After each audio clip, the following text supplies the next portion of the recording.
რამდენიმე წუთში, როდესაც ჩვენ დაუბრუნდებით ტატო ტყეშელაშვილს, მოვიკითხოთ ანი გიუნტერით, რომელიც დილიდან არის გარეთ და როგორც ყოველთვის ალბათ საინტერესო ადგილიდან გვერდება. ანი, მოგესალმებით, სათხარ?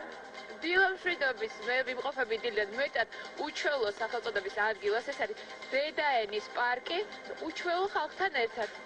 ისინი არის სკუტერისტები, რომელიც ეს დილა ადრიან არ დაიზარეს იმისთვის, რომ არაჩვეულებრივი სანახაობა შემოგთავაზოს სულ ცოტა ხანში. უჩვეულო სეზონიც არის, ეს ტრანსპორტი ძირითადად ზაფხულისთვის არის განკუთვნილი, თუმცა სიყვარული ამ ტრანსპორტის მიმართ, ანუ გადააწყვეტინა ის, რომ რაღაც თუნდაც დილიდან ზამთარში შეიძლება თავისუფლად გამოიყენოთ დროების გემშვიდობებით.